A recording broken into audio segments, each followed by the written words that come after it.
मैं अपने स्कूल में के बच्चों को जब पढ़ाता हूँ ना तो मैं कहता हूँ यार आप क्लासरूम में आता हूँ आप क्यों उदास हैं, क्या आपने 2 रंग की जुराबें पहनी हुई हैं, उदास लगते हैं आपके बच्चे? हाँ एवरीबॉडी इज सैड, हर वक्त कंप्लेन कर रहे होते हैं। मैंने कहा इतनी बड़ी गाड़ी में आप बैठ के आए हैं, 50,000 आपके माँ बाप ने फीस दी है आपकी, 1,000 रुपए का नोट आपकी जेब में है, कैंटीन खुली हुई है, अच्छे आपने मफलर पहने हुए हैं, मोबाइल आपका मेरे से महंगा आपके जेब के अंदर है, why are you looking sad, bored and sad and just sitting there. Frankly, I really worry. अच्छा फिर हॉबी नहीं है, नो हॉबीज। हॉबी क्या है? मोबाइल। रीडिंग क्या है? मोबाइल। एंटरटेनमेंट क्या है? मोबाइल। दोस्ती क्या है? मोबाइल। जेन ज़ी की आपने बात की है, इनके जॉब इंटरव्यूज करने का इत्तेफाक हुआ आपको? जी। कितने डिफरेंट होते हैं? गली बाती, उफ गली बाती। एक ये है बहुत बातें सारी दुनिया को फिगर आउट कर लेना, फिगर आउट कर। हाँ they have what I call the TOE, theory of everything.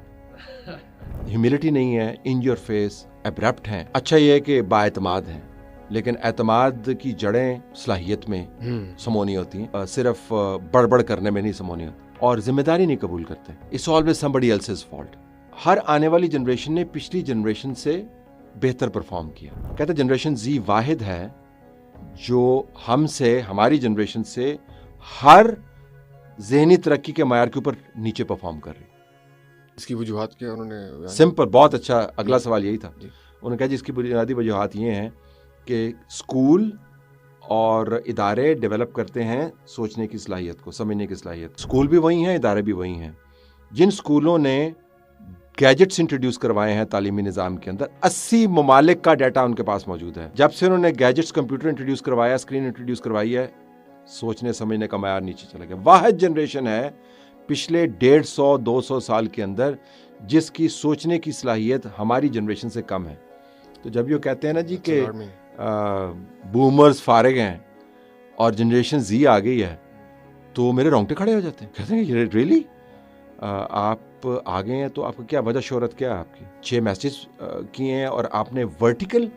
आपको पता है कि जनरेशन Z के बारे में अगर कोई 82 साल जिंदा रहेगा, अल्लाह करे 182 साल जिंदा रहे, लेकिन 82 साल अगर जिंदा रहते हैं तो उसमें से 18 साल पता किस काम पे गुजारेंगे? स्क्रॉलिंग, पढ़ना नहीं। 18 साल जिंदगी के टिक टिक टिक, ये जो स्क्रीन पे पढ़ना है वो पढ़ना नहीं है, वो है स्किमिंग। क्योंकि इसके ऊपर जो स्क्रॉल है वो पेस डिटरमिन करता है पढ़ने की। जो किताब है उसके ऊपर आपकी पेंसिल डिटरमिन करती है, आप हर लफ्ज के ऊपर रुकते हैं, यहाँ पर नहीं रुकते, यहाँ पे स्क्रॉल चल रहा होता है। So there is no reading. जो आप रीडिंग करते हैं वो रीडिंग भी तो नहीं। आप PDF को आप नहीं करते? आप मैं PDF, मेरी किताबें देखे, मैं तो PDF प्रिंट करके, या आपके पास अगर वो जो स्मार्ट रीडिंग बुक्स हैं जिसके ऊपर आप पेन इस्तेमाल करते हैं, मैं उसको रिकमेंड करूंगा।